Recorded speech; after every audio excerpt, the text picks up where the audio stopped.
Our actions are necessary, but we never apologize for who we are. We see magic in every child's eyes, and we feel hope in every baby's giggle. We try every day to be a better version of ourselves, and we will never stop trying. Miigwech.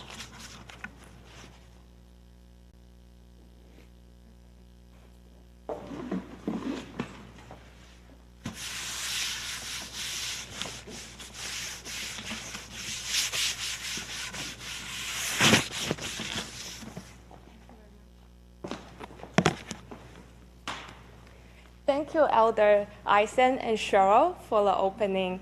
And now we would just like to start the event. And as you know, my name is Christine Chin-Yang, and I'm the Vice Chair of the Women's Advisory Committee of Halifax. And this year, I'm very excited to be co-hosting this International Women's Day event. We have a great lineup of wonderful performers, speakers, and panelists today. Next, we would like to introduce our keynote speaker for today, Rajean Willis.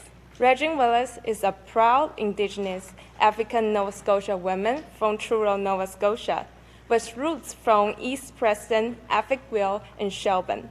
As a storyteller and storyteller, Rajean has hosted 2 talk show series produced by Eastlink TV in partnership with the Nova Scotia Association of Black Social Workers, where the first voice lived experience around mental health, substance abuse, and gambling was shared.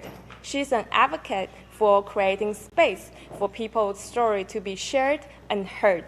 So her talk will examine the complexity of navigating 2 pandemics, COVID-19 and anti-Black racism through the Black Lives Matter movement. From the lens of a Black woman. Women has demonstrated their resilience in a magnitude of ways, past and present. Black women's survival in North America has and remains dependent on their ability to be resilient. What if we challenge these notions of resilience as it applies to racialized women? Rajean will walk us through this conversation through her presentation today. So everyone, let's welcome Rajean. Honorable day to celebrate women of all walks of life. Some of you may recognize this powerful quote by an amazing woman, Bell Hooks.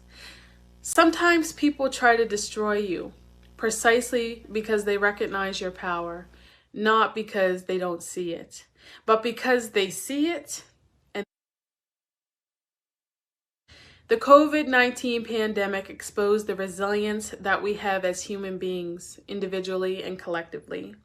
The ability to withstand shock, change, challenges, and to keep going. The capacity to recover quickly from difficulty or toughness, to bounce back.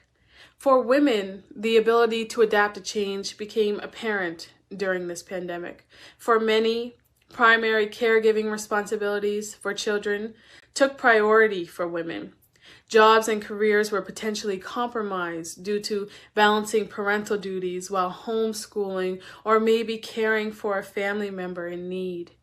What added to a plate that already seemed full became the norm for months and remains as we still navigate this new world that is changing daily. But what if your life, your survival, depended on being resilient?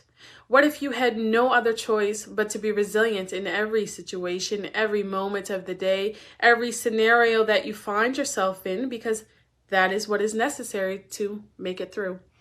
To prepare yourself in advance for the shock, the challenge, the bouncing back. That is your normal, the all that you know, because if you didn't, perhaps you wouldn't make it. What if it was just a common expectation by others of you to be resilient at all times, that despite what is placed before you, you will get through because you are resilient? The inequities, the injustices, the sexist jokes, the racist comments and phrases, well, that is the experience of many Black, Indigenous, and racialized women. Today I stand before you as a proud African Nova Scotian woman, to give you a glimpse into my resilient life of 30 years, which has forced me to be resilient long before the COVID-19 pandemic and the global wake of the Black Lives Matter movement.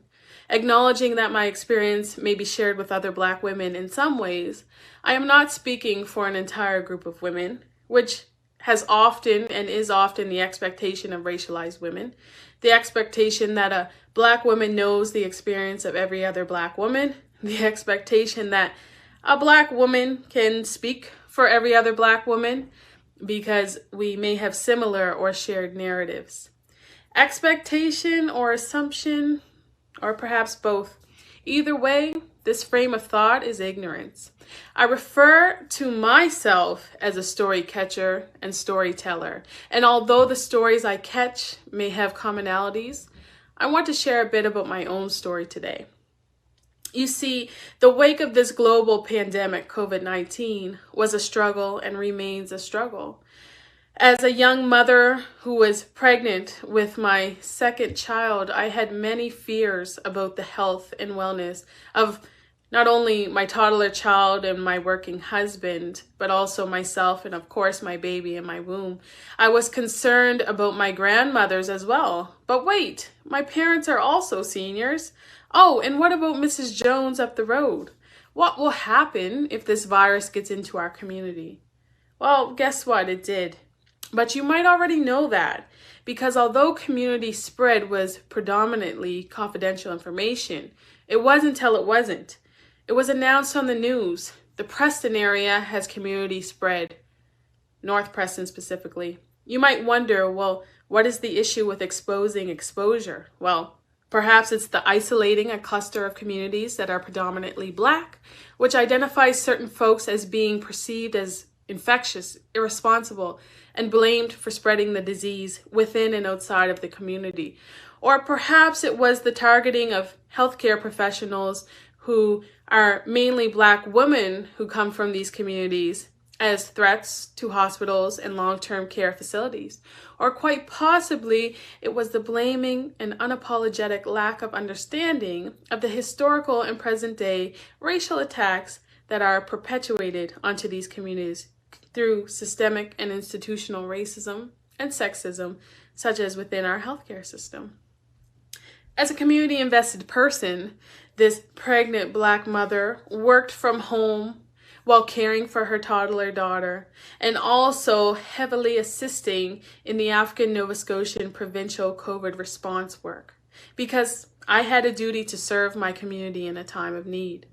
My days started at 7 a.m., sometimes 6:30 a.m., because I couldn't sleep, and ended around midnight or sometimes later because I couldn't sleep.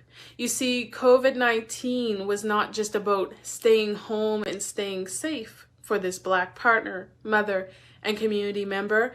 It was about survival, surviving the virus, but also surviving the racism that was experienced when my husband or I, parents or friends, had to go to the store and folks were overly distant or unwilling to pack our grocery bags, although pack the customers in front of us. It was about surviving the comments online about the Prestons and the screening of postal codes to decline providing health services if you were part of that community. It was surviving not being able to see our grandparents whom lived next door, but we were also considered their caregivers. Not being able to attend church on Sundays or funeral services the way that we typically would to celebrate one's life. The survival of cultural customs and traditions being stripped away through public health laws and policies. Now, I'm not saying that these were invalid or unnecessary. Rather, I am acknowledging the loss that occurred and continues to be felt as a result. I can't breathe. If you haven't heard, read, or recalled this phrase and its relevance to Black lives and how they matter, specifically George Floyd's murder, then it is because you have chosen not to pay attention. Quite frankly, in my opinion, you have chosen not to learn or unlearn, and you have ultimately chosen not to care about Black lives. Who's a proud Nova Scotianer here today? I'm sure there's lots of you out there, including myself. For those of us who respond with all lives matter when we hear Black Lives Matter, maybe this example might give you a different perspective.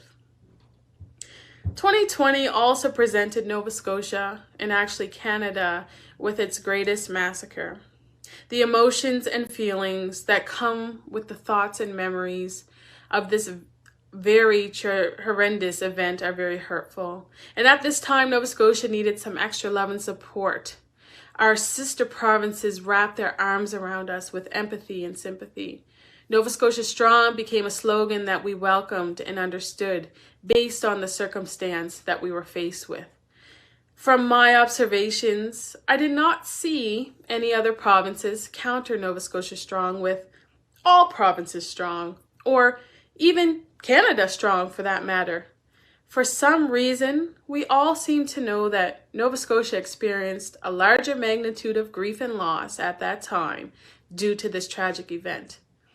Are murderers of Black men and women, police brutality, not tragic enough for some extra love and support and attention?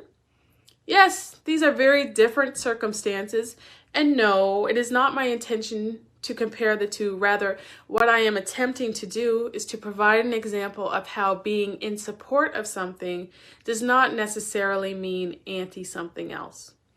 For me, I was in the know about the Black Lives Matter movement since its inception in 2013 after the acquittal of the murder of Trayvon Martin. I remember following this tragic story and feeling as though I knew Trayvon. From then to now, I have seen many senseless deaths on the account of police hands, Black men and Black women. I have always been the daughter of a Black man, the sister of a Black man. I am now a partner to a Black man, and 7 years later, a Black mother of a Black son. And quite frankly, the subconscious anxiety I experience when any of these men leave my presence is quite overwhelming. Will they be stopped? Will they challenge injustice? What could happen? But we see that even Black women are not exempt from this brutality. And I am a Black woman. No, we may not see the intensity of police brutality through violence and murder in Nova Scotia, as we see in other parts of this country and in the United States. However, it has happened here, and the mere thought of what could possibly happen, because we've seen it happen in an interaction as such, can be traumatic and detrimental to one's health. You know, racism is a form of trauma. The global recognition and attention paid to Black Lives Matter in 2020 brought many pressures to this Black pregnant woman also. The perceived pressure to solely be responsible for educating folks on anti-Black racism and allyship. The pressure of taking care of those around me, experiencing the trauma associated with the events that we now had access to witnessing with our own eyes via social media. The re-traumatization of images and videos of murders of Black people at the hands of the police. The attacks of comments about Black people being responsible for these actions and the rates of Black on Black crime. The pressures of speaking up, but also protecting my peace. The pressures of taking care of myself and my family and being intentional about what I chose to involve myself in. And still having to show up and show out, having no choice but to be resilient because my survival depends on it. Black women have been at the center of many monumental social movements, addressing the isms that we experience in this society. The civil rights movement, the Black feminist movement, Black Lives Matter movement, to name a few. There, our resilience has anchored our resistance to social injustice. Our resilience is not to be compared or to be measured up to be taken for granted. Black women have chronically chose to challenge. Vinita Shrivastava, the host of a new 6-episode podcast called Don't Call Me Resilient, which explores race and racism, quotes, In response to President Barack Obama's call to be resilient after the devastating impact of the BP Deepwater Horizon oil spill, activist and lawyer Tracy Washington told Al Jazeera's Fault Lines, "Stop calling me resilient. Because every time you say, oh, they're resilient, that means you can do something else to me. I am not resilient." Maria Keika at the University of Manchester picked up the discussion. Begin quote, "If we took Tracy Washington's objection seriously, we would stop focusing on how to make citizens more resilient, no matter what stresses they encounter, as this would only mean that they can take more suffering, deprivation, or environmental degradation in the future. Focus instead on trying to change these factors," end quote. Imagine a world where we didn't need to be resilient because we were all treated fairly and justly. A world where the attacks that the isms such as racism, classism, sexism, ableism, and homophobia, for example, did not exist.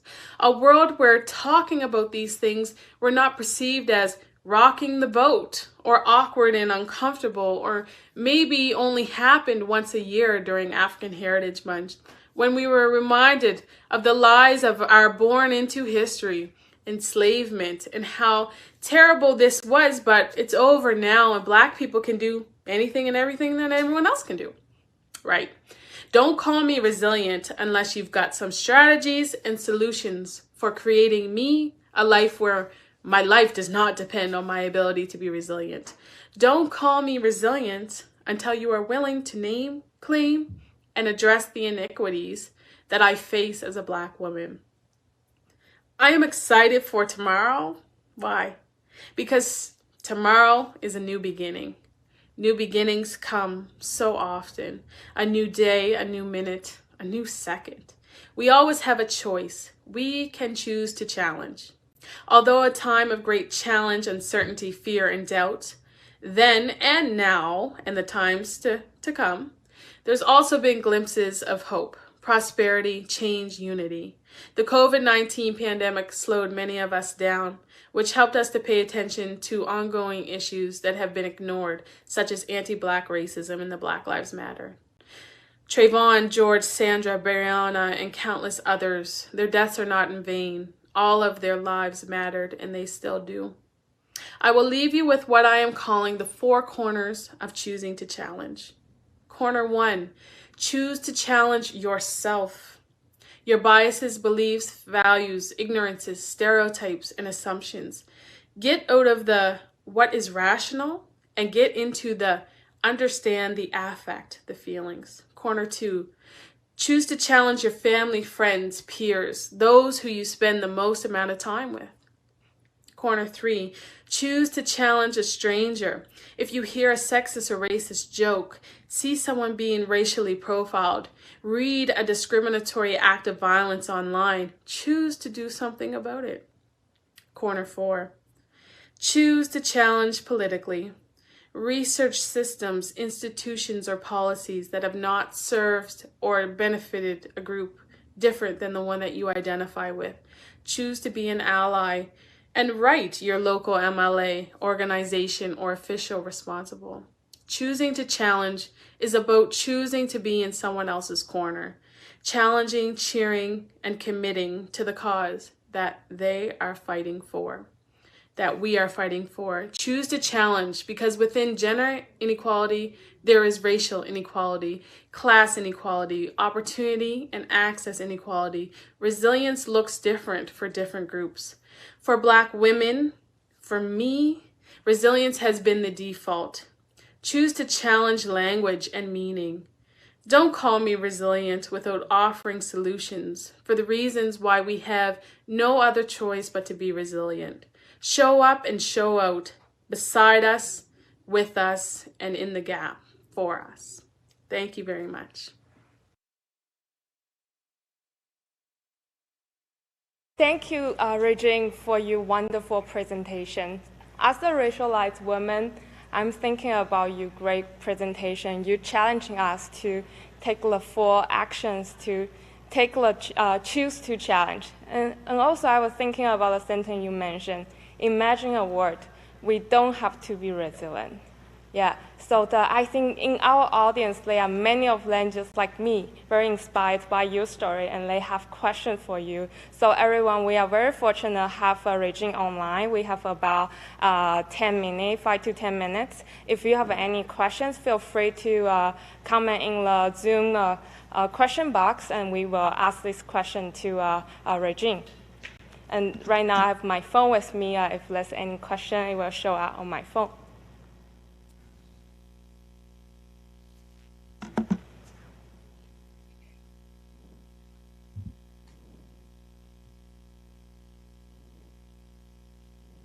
Hi, I just want to make sure you can hear me.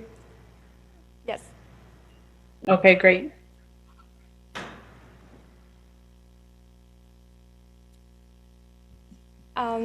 Actually, Rajean, I have a question for you since we are waiting. So myself, as a racialized woman, one point you mentioned about to challenge to call on stranger. I have experienced sometimes walking on the street and people will be like yelling to me or like doing something racist to me. But myself, as an immigrant woman, and for my culture, like sometimes I will be shy and I will be afraid to call out a stranger. What's your advice to me? Yeah, so I understand the shyness or the feelings of not the uncertainty, I guess, on how to challenge someone, because it can be very intimidating. And also you mentioned, being someone that has immigrated here, and I'm sure there's lots that comes with that too. And I can't necessarily tell you what you should do or shouldn't do. I guess what I would say is that we have to be able to pick our battles, that phrase. So really choosing to challenge what we have the energy to challenge. And that's not to say that we, never challenge anything, because of course that's what this whole day is about challenge. But I think that we, when we're in situations where we're not 100% sure what to do, when we feel that sort of intimidating or shyness or just uncertainty and fear around, how do I challenge? I know this is wrong, but what do I do about it? I think that we need to analyze our own self in that moment. What do I have the energy to do? Maybe that's a time to, just ask that person a question that might throw them off a little bit. What do you mean by your comment? Where does that come from? Why do you think that you can say something like that to me? Those are some basic level questions that might just throw someone off a little bit as to what their answer could be, because often we say things and we really don't know why we're saying them. So if you're in a place where you're able to do that, that's one strategy. Something else might be to take the situation that you encountered and talk it over with someone that you trust, or someone else that may be able to stand in the gap for you. Perhaps it's them being able to use their voice alongside of you and your experience to challenge in some type of way. So it might not be that exact person that said something to you, but maybe you're in another setting at your workplace, for example, and you're able to create a training or an opportunity for education around what you had encountered, as a way to also empower yourself. Thank you very much, Rajean. I think this is very helpful for myself, and it's very helpful information to our audience as well. And we got a comment. So our participants love the four-corner action plan. They are wondering if you could share with our organizer at HRM. Our participant will have you like a four-corner action plan. Like, people love that. And cool. Yeah, and we also have another question for you. So why should we be telling and teaching those who come after us and how they should challenge who they are? That's the second question. Right. So again, it's very uncomfortable to challenge ourselves and our beliefs and what we've been taught our whole lives, that seem to be what is right, what is just and fair, just, how things are. I think part of this challenge of resiliency is to challenge language and what just seems to have always been the way something's been. So even that phrase in itself, that's just the way things are. I don't think that's healthy talk for us to be using. And we need to think twice about certain things that we say that just seems like common language or common knowledge. At one point, even in Canada and Nova Scotia, we had laws that said that Black people were less than, but yet we're taught to believe wholeheartedly in every law that exists because the law is right. And so I'm not saying that we need to not follow things, but I think that we need to also challenge where the root of those things come from and to be critical in the sense of critical reflection. So to challenge ourselves would be to challenge language that we use and things that we think we know about certain groups of people, whether that's African Nova Scotian people, Indigenous, other racialized groups, or even women.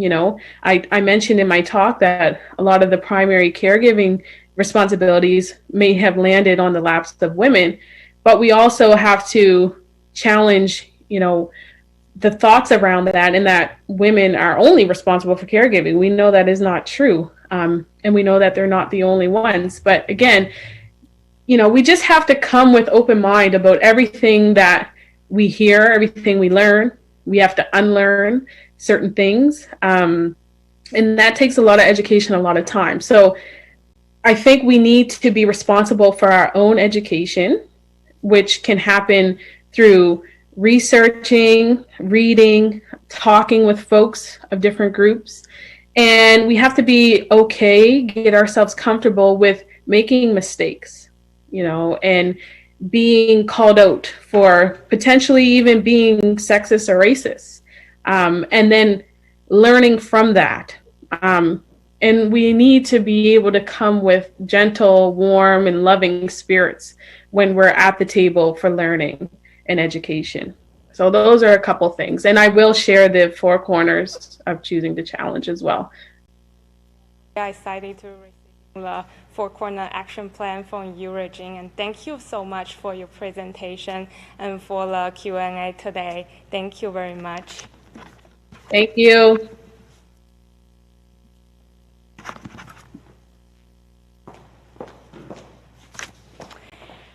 Wow, that was amazing. Thank you so much, Rajean.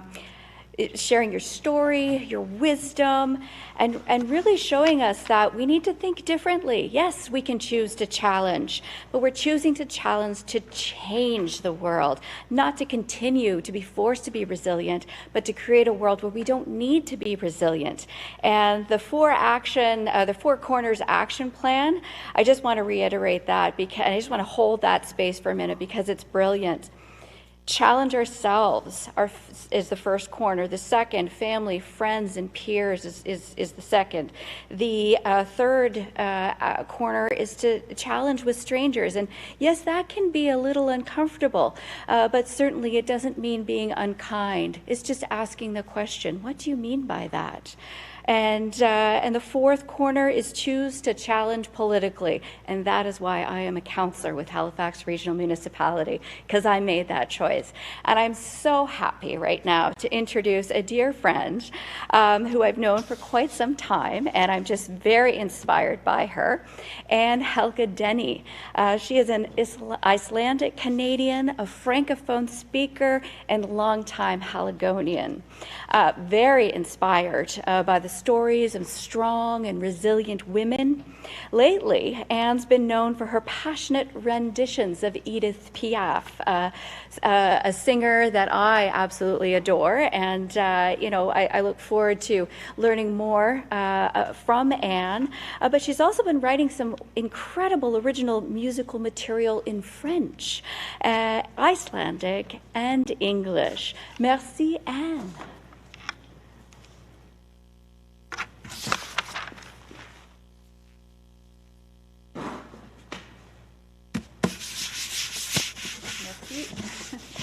Pas de problème.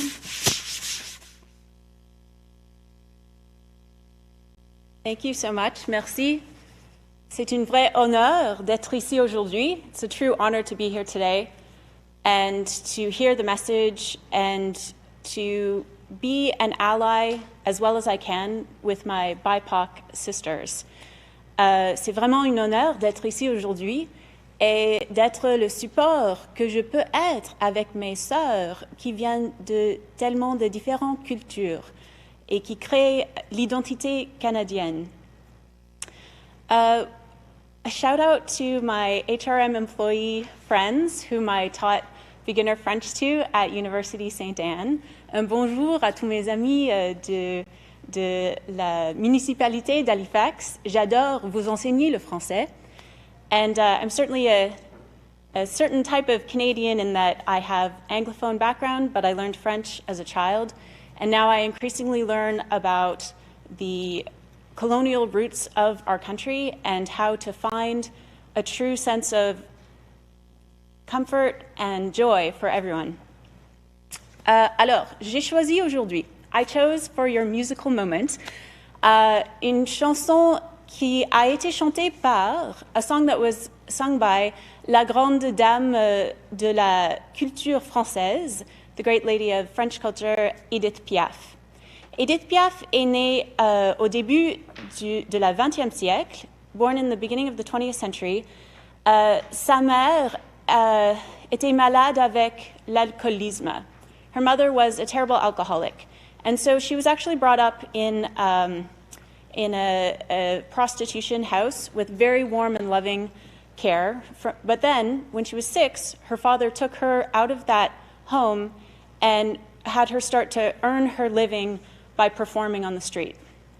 À l'âge de 6 ans, elle a dû commencer à offrir des chansons à des gens pour gagner sa vie. So it's a true story of survival, and she became one of the most beloved singers in Europe of the 20th century, I think because of her ability to overcome, be resilient in the sense of overcoming and creating a context of joy around her. Elle a pu créer un contexte de joie et de reconnaissance autour d'elle. You may recognize this song from the movie Inception with Halifax's own Elliot Page starring. And I'm so happy that this song continues to live in our mainstream cultural life. Je suis tellement contente que la chanson continue d'exister pour nous de ces jours. And it was written by Charles Dumont and Michel Vauquer, écrit par Charles Dumont et Michel Vauquer. Ça s'appelle Non, je ne regrette rien. It's called No, I Have No Regrets. Excusez-moi. Okay.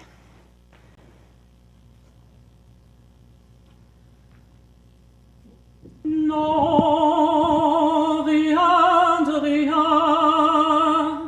Non, je ne regrette rien, ni le bien qu'on m'a fait, ni le mal, tout ça m'est bien égal. Oh non, rien de rien. Non,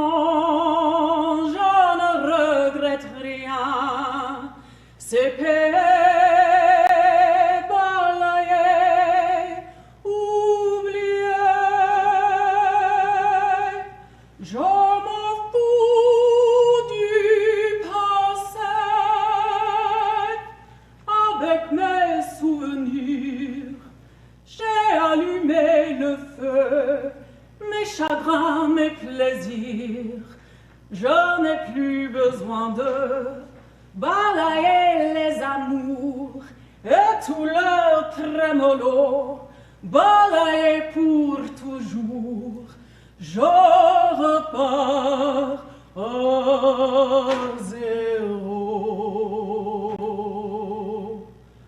Non, rien de rien. Non, je ne regrette rien. Ni le bien qu'on m'a fait, ni le mal, tout ça m'est bien égal. Oh non, rien de rien. Non, je ne regrette rien, car ma vie, car mes joies, aujourd'hui, ça commence avec toi.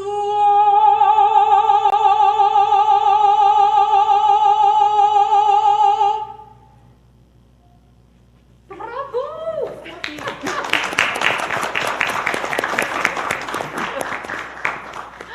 Bravo, merci, Anne. Oh, wow. That was just so wonderful. Ladies and gentlemen, friends, next I am very, very pleased to welcome the chair of the Women's Advisory Committee of Halifax, Jane McKay-Besbitt. Jane has sent a video for us, and she would like to say a few words. Jane McKay-Nesbitt, she has a PhD from the University of Manitoba, retired to Halifax. Thank you, Jane, for coming to Halifax in 2019. And she retired from Bryant University in Rhode Island, where she was a professor of marketing. Good morning, and greetings to all of you who are joining us today to recognize and celebrate the resilience of women. I am truly honored to be able to celebrate International Women's Day with you here in Halifax. I'm speaking to you today on behalf of the Women's Advisory Committee of the City of Halifax, of which I am the chairperson. I am Jane McKay-Nesbitt. The vice chair is Christine Yang, and other committee members include Councillors Blackburn and Stoddart, Haneen Al-Nouman, Lily Barraclough, Tanya Boudreau, Charla Dorrington, Mallory LeBlanc, and Holly Matthias. Since we are a new committee, I thought it might be helpful for me to speak just a minute or two about what our committee has been working on. First, I'd like to acknowledge that our committee was established due to the resilience and perseverance of Councillors Nicol and Blackburn, among others. The committee was established in late 2019. The committee members were appointed in the spring of 2020, and due to COVID, we began to meet in the fall of 2020. We meet monthly, and as you might imagine, we meet virtually. Since our duties are to be an advisory committee, in fact, specifically our purpose is to advise the HRM with regard to the impact of its policies, programs, and services on women. And since our role is an advisory one, we thought that it's appropriate for us to become more knowledgeable about issues so that we could effectively perform our role as an advisory committee. Our duties and responsibilities and objectives are specified in an administrative order. In fact, it's Administrative Order number 2019-004-Gov, and if you would like to read it, you can find it on the HRM website. One of the duties of our committee is, and I quote, to provide information and resources about gender-based issues to council including the use of the Gender-Based Analysis Plus program.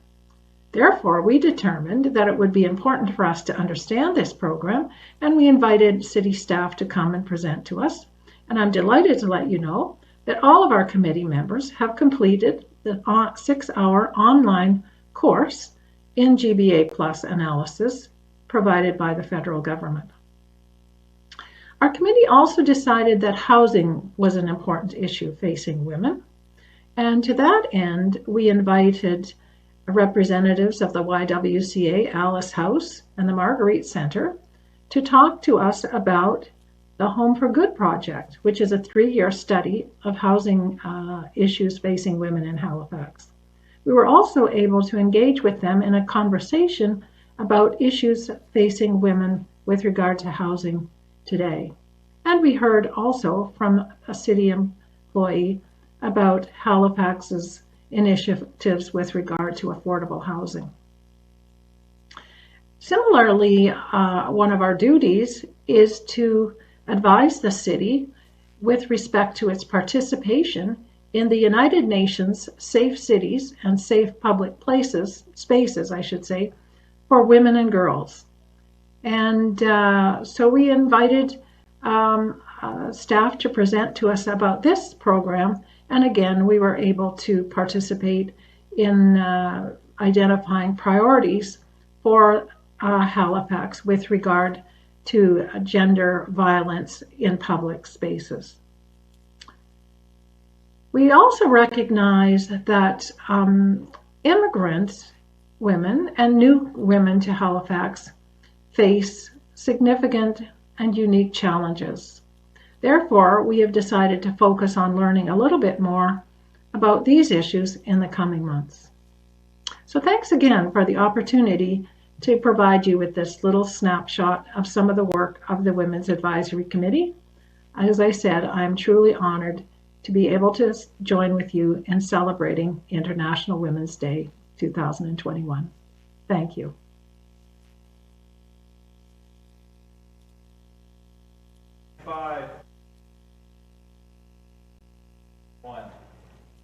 Thank you very much, Jen, for your overview of our Women's Advisory Committee of Halifax. Myself is very proud and honored to working with you and our group of wonderful members through the Watch Committee. And next, I'm very pleased to present the panelists of today's panel discussion, which will be moderated by Carolyn Hemstock, and Carolyn will introduce each of the panelists. So let's welcome to our panel.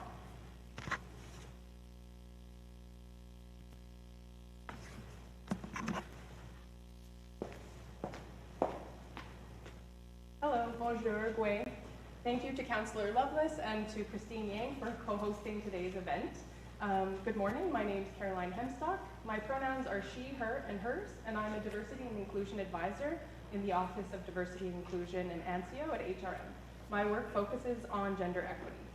So this morning, you've heard about the complexities of navigating 2 pandemics, one being COVID-19 and the other anti-Black racism from our keynote, Rajean Willis.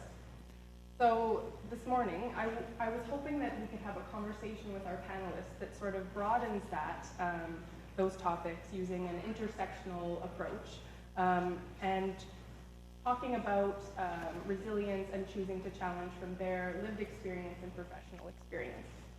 So I want to introduce to you 4 exceptional women to talk about gender bias and women's resilience in an unforgettable year, both in terms of the way that COVID has disproportionately impacted women, but also some of the incredible achievements that women and gender diverse and non-binary folks have made this year, including gender parity on HRM's Regional Council.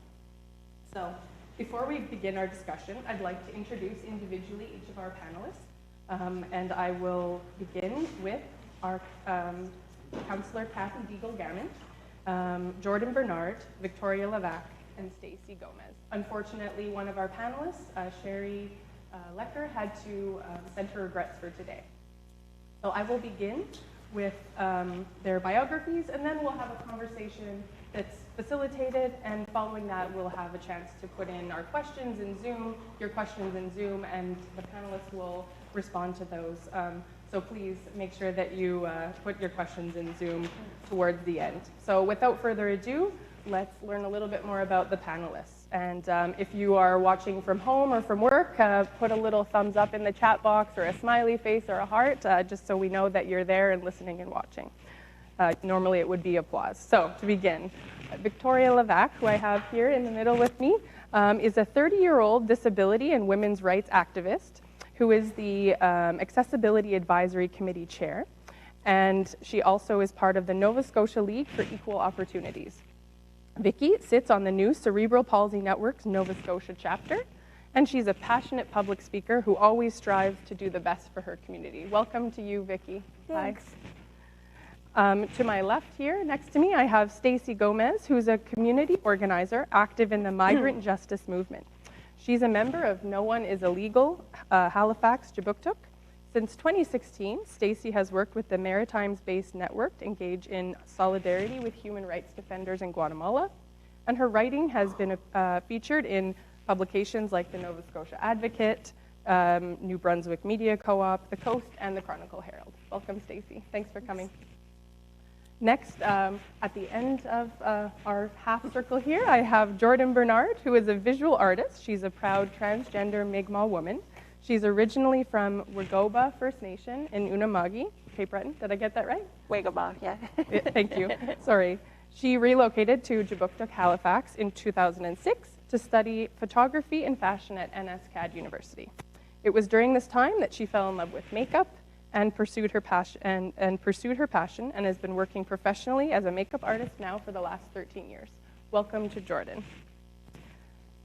And last but certainly not least, we have next to Jordan and just after Vicky, we have Councillor Kathy Deagle-Gammon, who's been a resident of Fall River for 25 years, and she was recently elected as the councillor for District 1 of Waverley, Fall River, Muscatibet Valley on Halifax Regional Council in October of 2020. After growing up in Inverness, Cape Breton, Kathy moved to Halifax to attain a Bachelor of Child Studies degree at Mount St. Vincent University. This was followed by a 40-year career in the nonprofit sector. Over the course of her career, Kathy excelled at establishing and maintaining partnerships, negotiating with all three levels of government, and inspiring corporate and business communities to share in her vision of an inclusive society. Kathy has held numerous leadership roles, including past president of the Directions Council of Nova Scotia and the founding president of the Social Enterprise Network of Nova Scotia. She gives her time and talents to organizations such as 100+ Women Who Care, Halifax, and the Progress Club, Nova, and serves St. Andre Bassett Parish as a minister of the word and a member of its hospitality committee. Welcome, Councillor. Thank you for coming. So, to kick off our panel, I'm hoping that each of you could tell me, what does the title or the theme of this year's event mean to you? So I'll just go around the circle. So what does this year's theme, Choose to Challenge, Women's Resilience in the Time of COVID-19, mean to you? Stacey, if you want to begin. Thank you. Yes, I would echo a lot of what was shared by Rajean in terms of, well, for me, choosing to challenge really highlights agency. So I think often certain communities, historically marginalized communities, are seen as being naturally resilient. However, it is really lived experiences of systemic inequalities that have caused people to be resilient, to have the tools to be resilient. And I think what's important is to address the systemic inequalities that make it necessary for people to be resilient, as was shared. So that people are not forced to have to be resilient. And also, definitely with COVID-19, it's been a difficult time for a lot of people across the board, but definitely for historically marginalized communities, it's been a particularly challenging time. Thank you, Stacey. Vicky? Sure, I can talk now. The resilience in the time of COVID-19, I think it's supposed to be a positive thing, right? but I take it as a negative thing because they're finally pointing out that we, meaning women and women identified people, because as far as I'm concerned, you're a woman if you say you're one. So, to me, it says they're resilient, but we messed up. The fact that they have to be resilient is atrocious. The fact that we have to get up every day and nobody asks men when they go to work, but who's going to take care of your kids? You know, or you're a bad parent if you work. Or the fact that women have to drop out of the workforce when COVID-19 hit because there was no child care. I think it points out that the fact that we have to be resilient is crap. As a woman with a disability, I have to be, quote, doubly resilient, and I think by acknowledging we have to do that, we can go, okay, now that we have that, how do we make it stop so they don't have to do that anymore? Because I don't know about y'all, but I'm tired and I don't want to do it anymore. Thank you, Vicki. Kathy? Well, that's a hard act to follow, Vicki. You're so right. I guess for me, thinking about choosing the challenges about being self-aware first and foremost, and you know, by thinking about the year, I started the year working in a workforce that was predominantly female, and to look every day and to see the impact of COVID on the women in the workforce and to make decisions that would help them, support them in their life and still do the work that we need to do supporting people with disabilities. And so when I think about a year ago, where we were and where we are now, choosing the challenges to be very self-aware and to walk a mile in somebody else's shoes and to first listen and to learn. Thank you, Kathy. Jordan? I think for us as women, I think we're naturally resilient anyways, regardless of whether or not we're in a pandemic, especially women who are from marginalized communities, trans women, Black women. We're so used to having to wake up every single day and face challenges regardless. And I think choosing the challenge is, again, about awareness. And I think that focusing that energy, which could easily turn negative into a positive thing, and overcoming these obstacles is extremely important, especially during times like this that are very trying for all of us. Thank you, Jordan.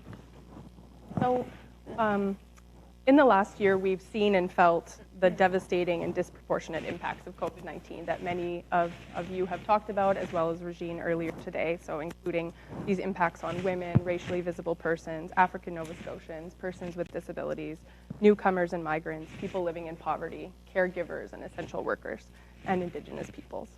So in light of these impacts, what does resilience mean to you personally? And could you share some of your experiences around this or from your community? So maybe we'll go from Jordan and we'll come back this time. So for me, again, resilience is about the need to move forward, young willingness to give up during trying times, the realization for change, constant growth. My experience in the past year has definitely been interesting in terms of resilience. I've been asked to be part of a national conversation on missing and Indigenous murdered women across Canada as a national conversation. And, you know, just having those conversations, even with elders within my own community who identify as trans, things haven't changed. You know, things that I experienced in my childhood, discrimination, violence, that happened 40 years ago, and it's still happening today. So, you know, that was definitely an eye-opener for me to have that conversation with, you know, I'm in my early 30s and they were in their 70s, and to realize that, you know, there's not much progress made. And, you know, for me, resilience has been, that was a big part of it, but also, like, for me, I've dealt with a lot of issues surrounding my health in the past year, and I got really sick and I was in the hospital for a bit, and interesting being in a hospital during a pandemic, I'll tell you. I was in there for about a month, and, you know, I ended up losing a lot of weight. I lost a lot of hair due to medications I was on. I lost a lot of things that I associated with my femininity and a lot of things that made me feel comfortable. After years of feeling uncomfortable in my skin, I found that only to have it stripped away from me again. So that made me ask the question, what is it that makes me a woman? What is it that makes us women? And, resilience is definitely something that came to mind, because every day we wake up and we choose to go on and move forward, regardless of the state of our body, regardless of the things around us. It's that strength to push forward that's important. Thank you so much. Yeah. Councillor Deagle-Gammon. Thank you. I've thought a lot about this question before coming here today, and resilience, it's almost like we gave it a name. We gave the lived experience of women a name, and we've called it resilience. And it's what we've known every day, and some of us have had to be more resilient more times in their lives probably than I have had. I need to always understand the place of privilege that I come from and understand that, and to make sure that it's a filter now that I use. And so when I think about my personal experience with resilience this year, going from a 40-year career, knowing something that you've known, like this is my happy place, I'm comfortable, to step out of that and to run for political office to represent my community, I made myself uncomfortable, very uncomfortable. And in the last sort of 5 months, it's been very interesting to think about resilience. Is they made a comment about new councillors drinking from a fire hose. And so I didn't really understand that until you're in it. And it feels like you can't breathe. There's so much information that's coming at you so quickly, and there are decisions that need to be made. So the resilience that I've found in this time is just that inner strength. You find that in the people who surround you, in your family, and with your loved ones, and in your faith. So finding the inner strength, I think, has been an amazing experience of resilience for me, and it's changed who I am. Thank you, Kathy. Vicky? Okay, resilience to me, again, I view it as a positive thing, but it's due to negative experiences. To me, resilience boils down to your ability to put up with a lot of crap and not yell at people or treat them poorly. Because I tend to get very angry when I see ableism and sexism and racism and all the other isms. And the fact that I don't yell at people's faces every day, I think is resilient. I mean, I've had people walk up to me and say, if I was in a wheelchair like you, I'd kill myself. So, and I don't even know these people. They're just random people. And why did you have to go out to the grocery store and tell me that? Or they'll call me brave for leaving my house, even when it's not a pandemic. Just the fact that I leave the house and have a job. They're like, you're so inspiring. And I'm like, because I'm a normal human, just like you. So my rule is, if you wouldn't praise somebody for doing something if they weren't disabled, don't praise them for doing it. Also, if you would kill yourself because you were disabled, don't tell other people that. We don't need to know that. That's your personal choice. I think it's wrong. I think you have a lot to learn. And you might want to check yourself in your ableism. But let me share something with you about disability. You're all going to get one if you get old enough. Eventually, parts of your body will fail. You will become disabled. Unless you die super young, which I hope not. So instead of painting disability as like this bad thing or this thing to push through, it's just like the fact I have brown hair. I'm disabled. It does not make me special. It does not make me resilient. What makes me resilient is that I have to put up with your ableist, entitled, can I swear? Am I allowed to swear? Maybe not. But all day. And I wouldn't have to be so inspiring and resilient if you all would just, keep your mouth shut. Thank you for sharing that, Vicki. That certainly is an eye-opener, I know, for some folks like myself who are able-bodied, so thank you for sharing that. That's a really important story. Stacey, would you like to reflect on the question too? Thank you.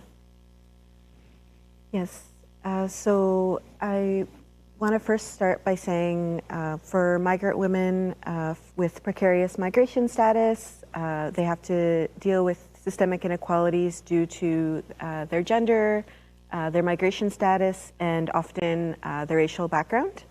And this year, one of the ways that I've seen resilience in the work that I'm involved in is seeing migrant women throughout the country speaking out about what it's like to have precarious status in the context of a pandemic.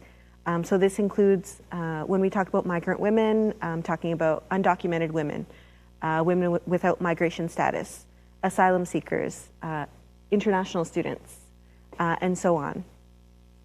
And we've seen people throughout the country, migrant women included, and who've had strong voices calling for the ability to access emergency benefits during the pandemic. So recognizing that they're particularly vulnerable, but not having the same access to supports that many of us take for granted. Two is also, part of that is a lack of access to healthcare, which is also tied to not having immigration status, not having permanent residence or citizenship. So migrant women have been part of the movement, have been a leading part of the movement, calling for full and permanent immigration status for everyone.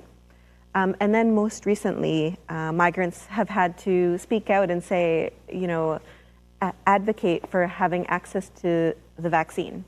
And so this is, it's been inspiring seeing these women speaking out, calling for access to services, access to permanent residence, access to the vaccines. Despite it's difficult speaking out and asking and advocating for around these issues when you're in a precarious immigration status, when you could be deported for speaking out. This is what I've seen, but also within my own life, what has resilience meant. This past year, I think, has been, dealing with the difficult situation and also continuing to be a support person for others in the community, for migrants in the community. So that's what it looks like to me. Thank you so much, Stacey. So continuing, I guess, with the point you made about standing up. So the theme of Choose to Challenge, right? It's about this idea that we're all responsible for our thoughts and our actions every day, right? So I'm responsible for the words that I use and the actions that I take. So we can all choose to challenge, and we can all call out bias and inequality. We can all choose to seek out and celebrate women's achievements. Collectively, we can all work together to create an inclusive world. So what does choosing to challenge look like in your work or your life? What practices, similar to some of the advice or information that Rajean shared, practices do you use to navigate the discomfort of challenging systems and behaviors that can harm and do harm and oppress women, men, and gender diverse people? So we'll go back to you, Stacey. So for me, a key part of building an inclusive world is recognizing the interconnectedness between social movements. So for example, you mentioned that I'm involved in the migrant justice movement, and a key part of the migrant justice movement and organizing is Indigenous justice. So we know that many migrants who are forced to flee their homes or being displaced are Indigenous. So even my family who came to Canada as refugees are Maya Quiche, and they came to Canada at the height of the internal armed conflict in Guatemala. And so making those connections is important. And in Guatemala, there have been multiple genocides. This is a story that Canada knows as well. So we know that that violence against Indigenous communities here in Canada is an ongoing process. And we see this today with Indigenous communities and land defenders standing up against resource extraction.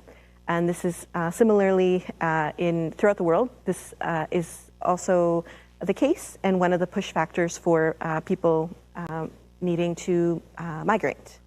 And so it's important to make those connections and to recognize and to build solidarity. Also important to recognize, for example, that as was mentioned before, that Black people are particularly targeted by the police, and also related to that is also immigration enforcement. And so there's a disproportionate impact on Black people of immigration policies. And so it's important to have that as part of our analysis. Thank you, Stacey. Vicki?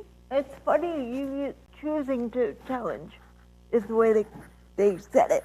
I have no choice. If I don't challenge things, they will literally lock me in an institution and throw away the freaking key, which is basically what they did in the time of COVID. I live in a nursing home. The only reason I'm here today is because I agreed to stay in my room for 2 weeks without seeing other people other than people who need to care for me. I will be in complete isolation for 2 weeks. That is the price I have to pay to be here today with y'all. And I'm willing to pay that, obviously, or I wouldn't be here. But the fact that I have to pay it is ridiculous. So when you say choose to challenge, most people, when they get into this work, like social justice movement work, it's not because they're like, I'm going to do some good. Some people may think that, but I think for the most people, it's, I have no choice, and somebody's got to do it, so it might as well be me. Because that's, when I moved into my nursing home, at the age of 21, which is disgusting, but it was the only place I could live, that the government said, you have to live here unless you want to live with your parents until they die, and then you have to live here anyway. And I lived in a very small town, so I made that choice. But that's not really a choice, is it? So I think we have to get rid of the word choose, because there is no choice for many of us. It's what we need to do in order to survive and live in the world. I'm aware I live in a body that is disgusted, discuss moral, like normal, quote unquote, normal people. I know they look at me and they're completely disgusted. How do I know this? Because they've said it. I've experienced ableism almost every day of my life, to one extent or another. And what is ableism to me is the fact that if I go into any store, if they don't have a door that I can open, that to me is ableism. The fact that I have to live in an institution with people with dementia simply because I need some assistance to eat and go to the bathroom is ridiculous. So for me, it's not a choice. It's a necessity, and I think we all have to realize that for most people who do this work, it is not a choice. Thank you so much, Vicki. So, stepping up to Vicki's challenge to remove the choose, can you tell us about some of the practices you use to challenge gender bias and navigate the discomfort of that, confronting some of these systems? I think I'm still processing what you said, Vicki, sorry. Sorry, I talk really fast and there's a lot. It's a lot. Because my brain goes, yeah. It's a lot, and it's brain also a doesn't little shut bit up. about my previous life My brain and the work doesn't that I've shut done, up. right? So to challenge has been really to work in a field where persons have been marginalized and vulnerable, and to try to work towards an inclusive society. And I guess as a municipal councillor now, what I will do is to make sure that, in terms of like the Wortley report for one thing, to make sure that as council that we're staying cognizant of what progresses that will be made, not can be, but what will be made. There's a difference there, I think, that needs to be well understood, so that we need to make sure that we see those changes, that they get made. I think the other thing as a municipal council that we look at is that as a municipality, do we have a good gender lens? Do we have a good lens and by which we perceive things and by the decisions that we make and how they're impacted by people? And as a councillor, there's a responsibility that we have to do our own research, right? So that there's a beautiful staff team within HRM and they do excellent work for us. But as councillors, we also need to be in our communities. We need to see what people's experiences are. We need to share them where we can. And so that's the role that I will take as a councillor. That's the position, I think, that will make me a better councillor. So that's it. Thank you, Councillor. Jordan? I think, like, going back on what Vicki said, a lot of the things that we have to deal with, we don't have a choice. And so you think about what can I do where I'm making a choice to make this a better world. For me, like, I work in the general public, and I think that creating safe spaces for people is super important. Not assuming and welcoming people into these spaces and using something as simple as, you know, gender-neutral language, or asking people what their pronouns are, making others feel comfortable. I think it helps to combat the discomfort that a lot of people within marginalized communities feel when they go out in public and access services. So I think always trying to imagine what it feels like to be in someone else's shoes, and to just go the extra step to show that care for people. And to, if you don't know, ask. It's simple. Don't assume. Educate yourself. You know, that's how we can move forward and make this a better place to live in. So now I'd like to ask some individual questions. So I'm going to just go no particular order. So I'd like to ask Councillor Deagle-Gammon a little bit about this historic milestone this year in the fall of 2020. So you successfully won your election in District 1, unseating an incumbent councillor who is a man. Can you tell us about what challenges you faced as a woman candidate running your campaign during COVID, where you couldn't go door to door, and where your competing candidate potentially had the opportunity to do that years before? How did you overcome that obstacle? Well, we actually did a little bit of sampling and checked with a few community members and said, how would you feel about somebody knocking on your door? And the response was actually positive. So we did do some sampling and went to some of the communities. District 1 is the second largest district in HRM. So all the way from the county line in Dean, all the way up to Dartmouth, so to Barry's Run. So it's a huge area to cover. So we did do a little bit of door-to-door knocking, and I would say that very much it was welcomed. And it could have been that people were just anxious for a conversation and the weather was good, and you practiced social distancing and a good distance away. So, you know, you stood in the driveway or you sat on the step in the porch and you had a nice conversation. So we did get to do some of that, which was great. The other thing was that I had an exceptional campaign manager and an exceptional team. And Marnie Tuttle was the campaign manager, and so she and another amazing lady, Jennifer Montgomery, we hosted a few town halls, our own sort of town halls, so we got to do that. So I got to learn a little bit of that.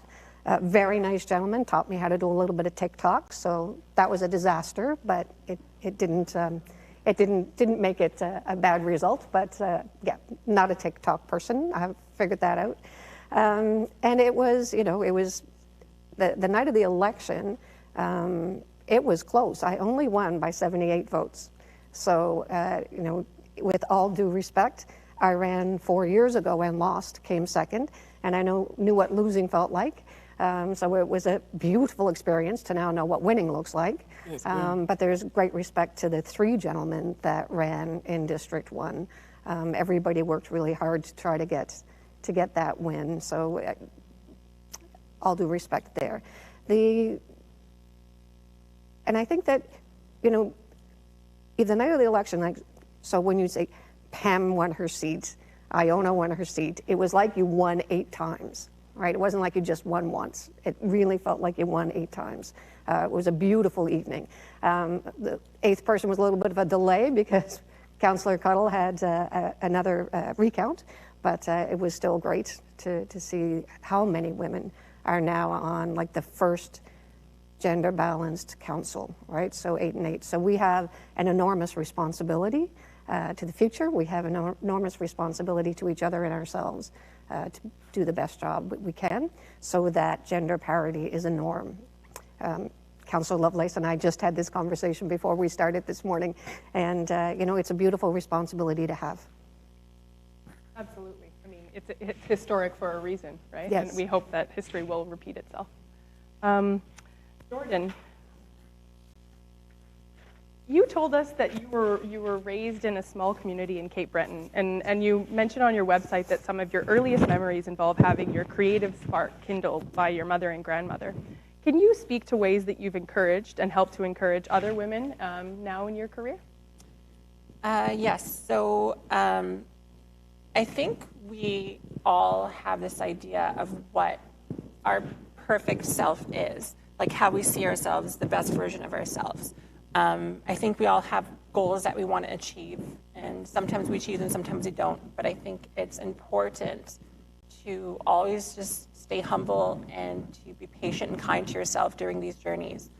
There's a lot of things that are going to be thrown at us throughout life, and I think that we just have to remind ourselves that a lot of these things we're not prepared for, a lot of the things that we just have to go with the flow and deal with them as they come.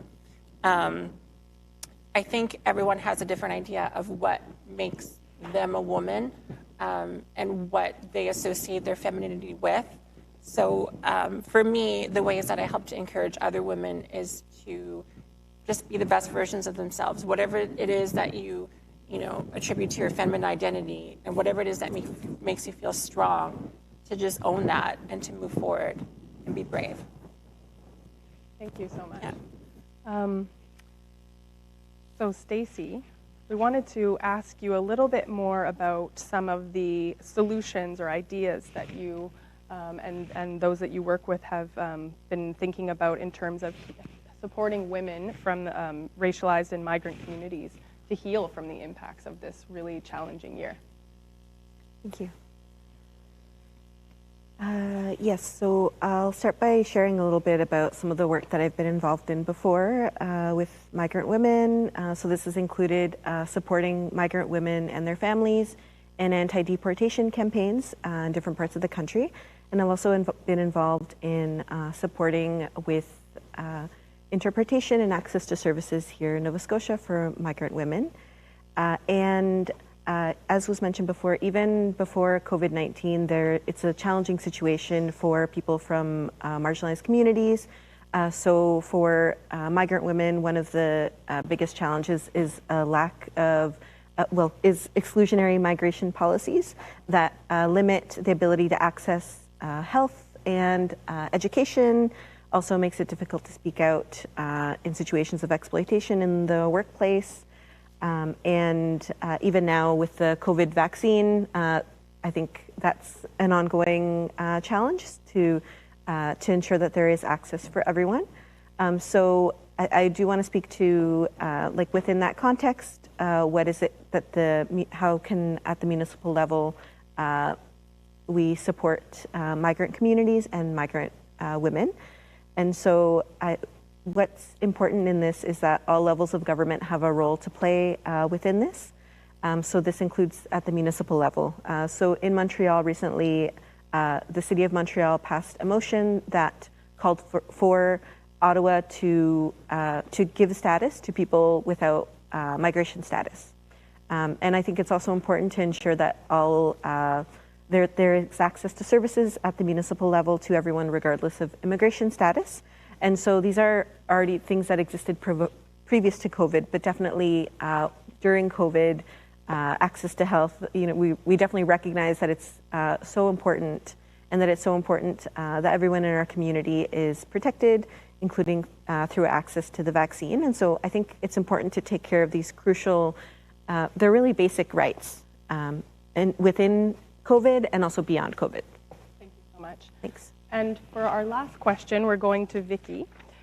Vicky, can you tell us a little bit about what you think COVID-19 should, or maybe has, but should teach able-bodied people about disability and access? Oh, here we go.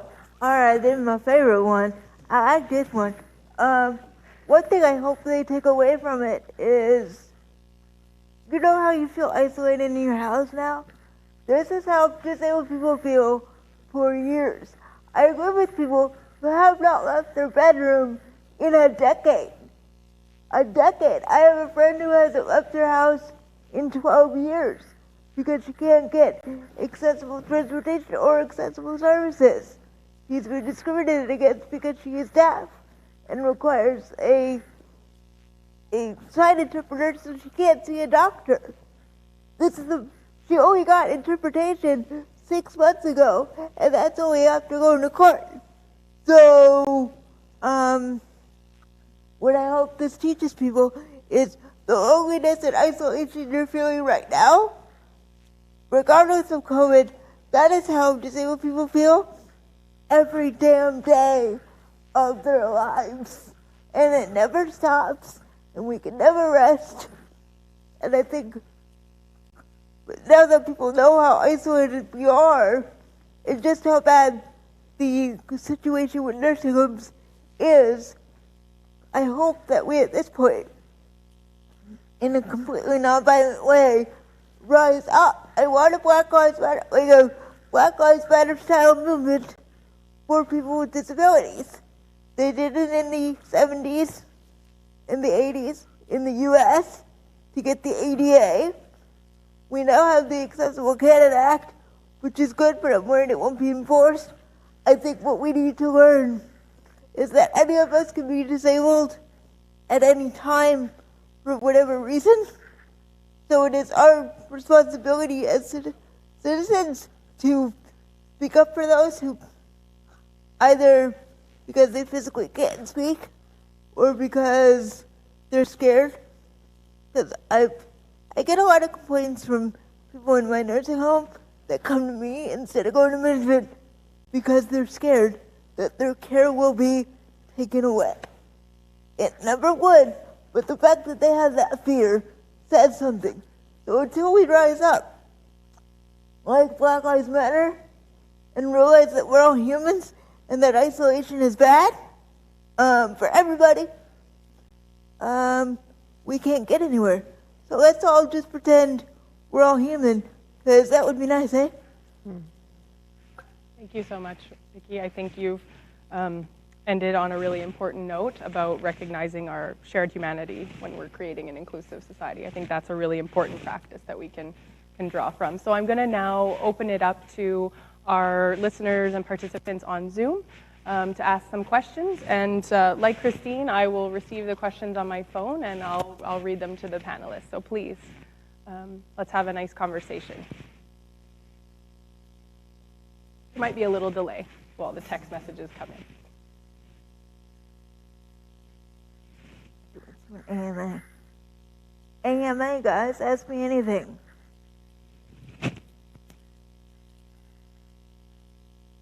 Once you have a toddler ask you how you go to the bathroom, nothing is sacred anymore. There's nothing you can say that will shock me.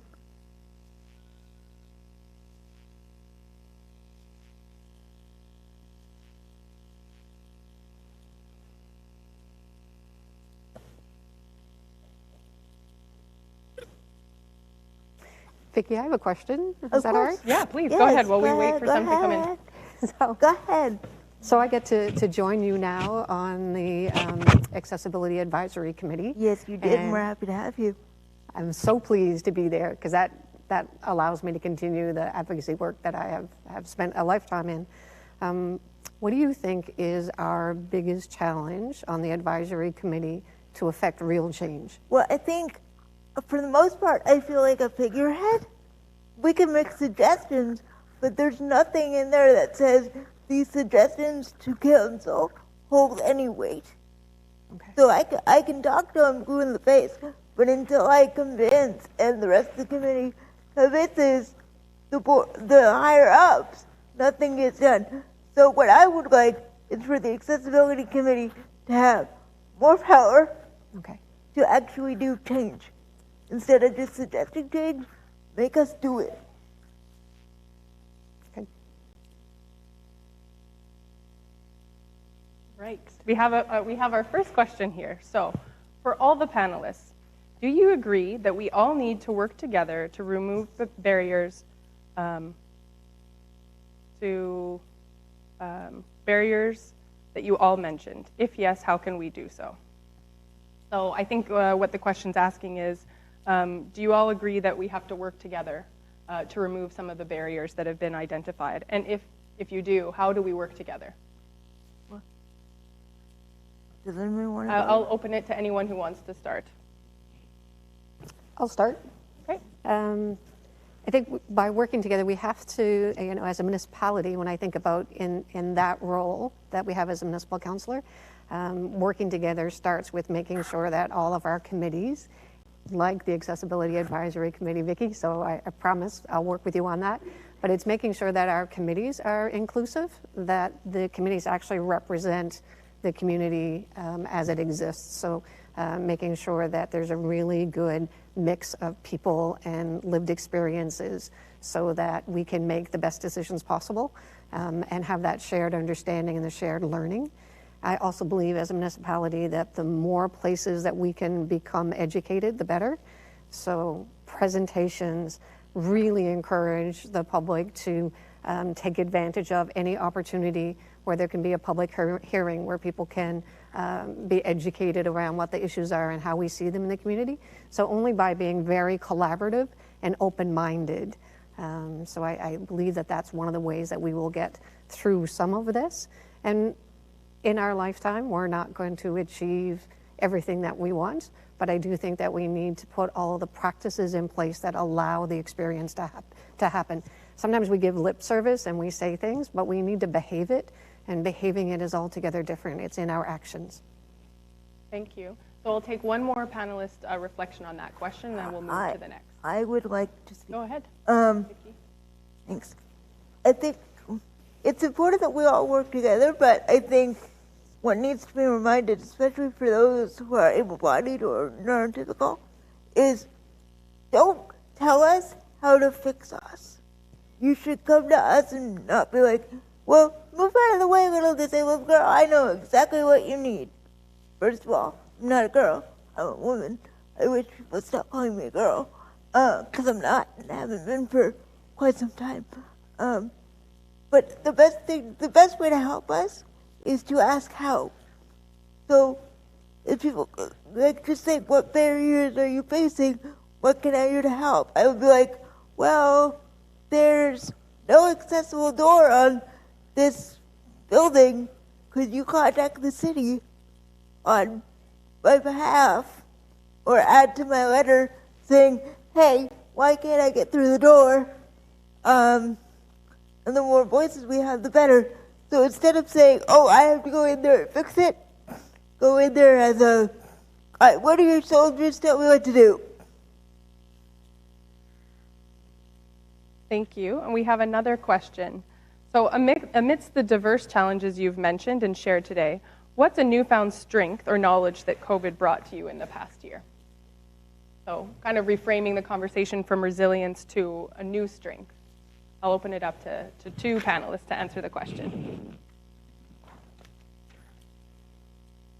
Stacey? Yeah. I think one is that during the pandemic, this has really exacerbated the challenges faced by communities, and we've had to find new creative ways to create political pressure to actually to address, for example, the threats faced to the lives of Black community members, to the migrant workers, for example, throughout the country have been impacted by COVID-19. So we've had to find creative ways using social media, demonstrating in person, but finding ways to protect each other to continue to do that. And I think that speaks to the strength of communities to be able to do that. Thank you. We have one other panelist who wants to answer the question. I'll go if nobody else wants to. I think what it's taught me is just how blind we all were, for lack of a better word. I wish there was a better word, that doesn't sit right with me.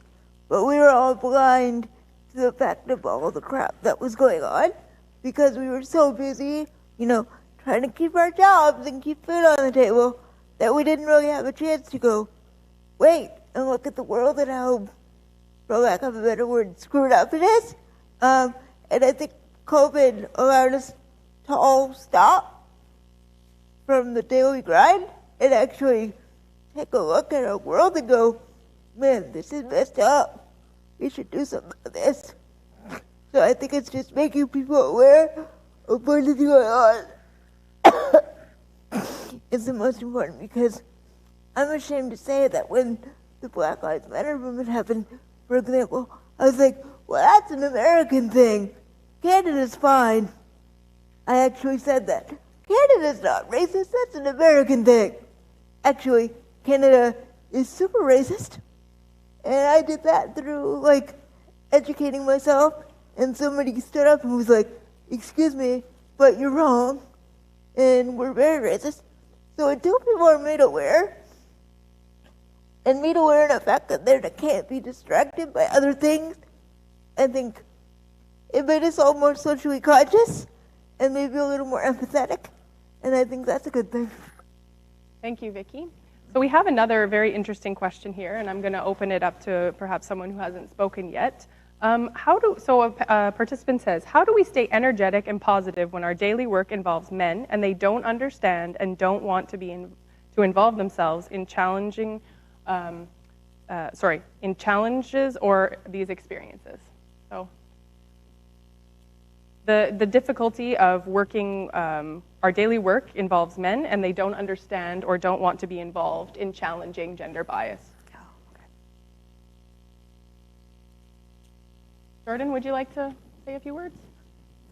I think for me it's interesting because I work in an industry that's predominantly female, right? So I don't know if I necessarily can touch too much on that because there's at least in my specific, there's very little.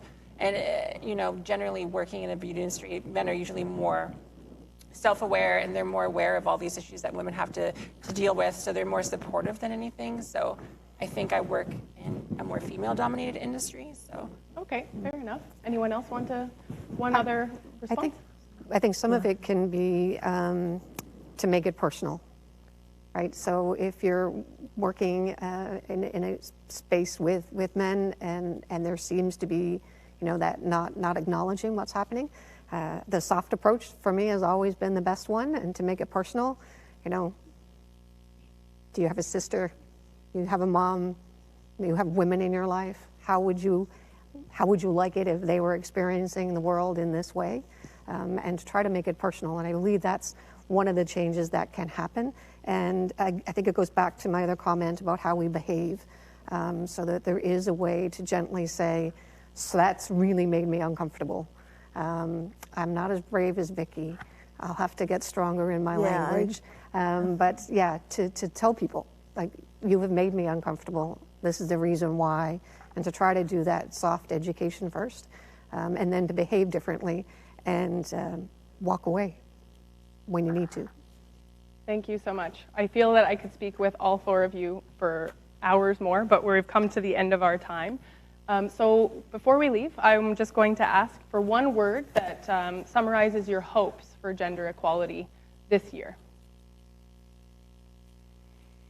You can come back to me if that's okay. Okay, Vicki, one word to summarize your hopes for gender equality work this year. Laws. Thank you. One word for responsibility. Thank you. I would say kindness. Thank you, Jordan. I would say, not one word, but kind of rethinking what's possible. Great. Thank you so much for coming to our panel and for being here today. Hi, y'all.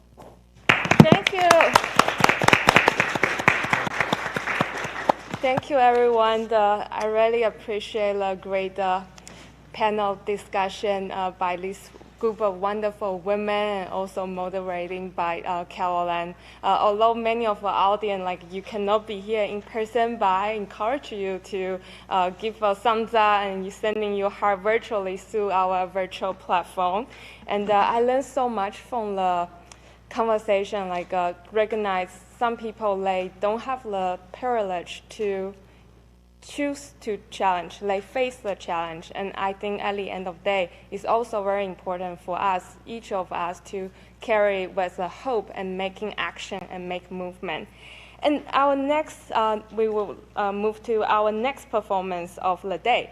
Is Margot During, who wanted to share a video with you all. Margot During is a multidisciplinary transgender artist, designer, musician, and performer. They are a creative director at Fathom Studio with experience in playground design, urban projects, and industry design. Margot designs human-centered, vibrant, and welcoming spaces that build community and equity, particularly for those who exist on the fringe of society. So everyone, let's watch a video by Margot. Thank you.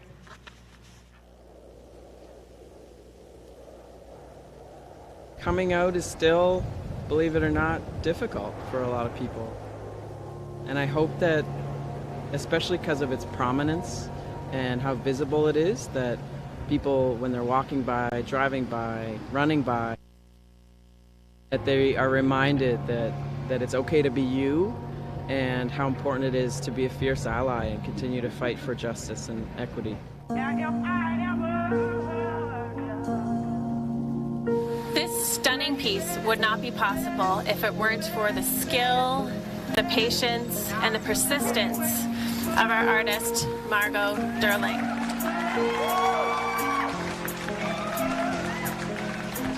The title of this piece is Chosen Family. It's a term many people in our community use to describe the kinship of unconditional love from people who not only accept you fully, but know how to honor and celebrate that in ways that are so, so deeply magical. There is a deep, irreversible trauma that happens when you are not accepted by your family. Instead, we have demonized, ostracized, or make it seem taboo. So tell me, what could we have known as true in that moment when our roads converged onto an experimental route? So the whole idea behind this installation is to get people thinking outside of the binary. So I actually deconstructed all of the traditional gender tropes and symbols to confuse people on purpose so that they think outside of those male and female terms. Knowing that these people are online searching gender symbols and learning about that makes me deeply, deeply happy. And the colors were chosen to stray a bit away from the corporate rainbow colors that we were used to seeing, to have black and brown so prominent both at the root and the base and also at the top as a form of progress and a continued fight. Seeing yourself reflected in the built environment is a very powerful form of validation and belonging, especially when you've lived most of your life not seeing yourself reflected in the world. I saw this becoming the backdrop of future rallies, marches, parades, maybe even first dates and queer performance. Imagine what you could do with these poles.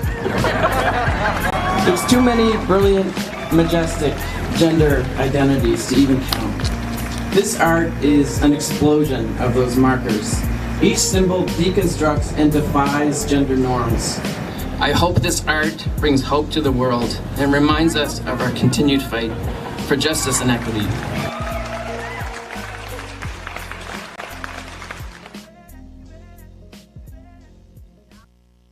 Thank you, Margot. Oh my gosh, such an amazing, amazing installation. Really appreciate you sharing your art with all of Halifax and the world.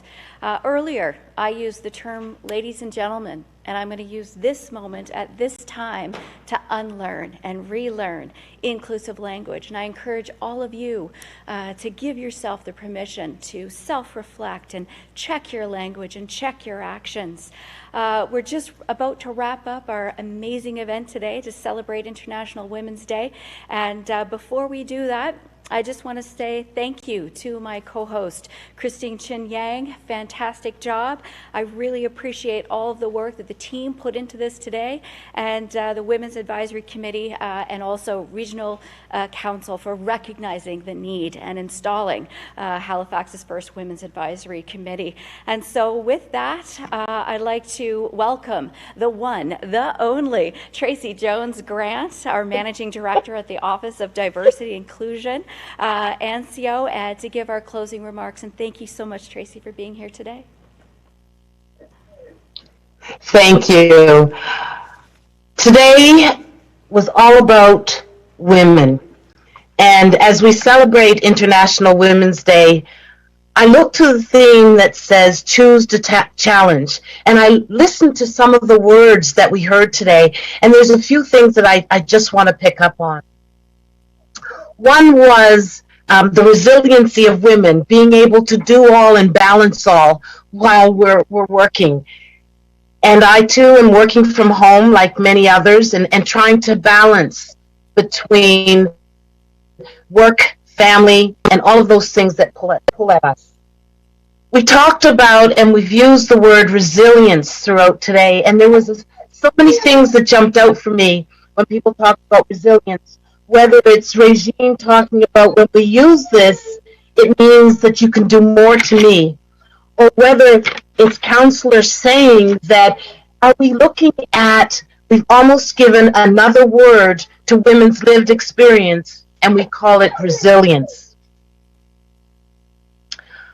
I want to thank all of those who had a part in putting together this amazing remote and in-person event. I want to thank all of those that have been able to spark that conversation. I also want us to think about the words choose to challenge, because as Vicki put it, not all of us are choosing to challenge. We have no choice. It's what we need to do in order to survive. On this International Women's Day, I encourage all of you women and our men and our allies and everyone out there to think about what it is that we can do to challenge how women are walking in the world today. I want to thank all of our special guests that joined us today. I want to thank the Office of Diversity and Inclusion, African Nova Scotian Affairs. I also want to thank our internal immigrant and racially visible women's group.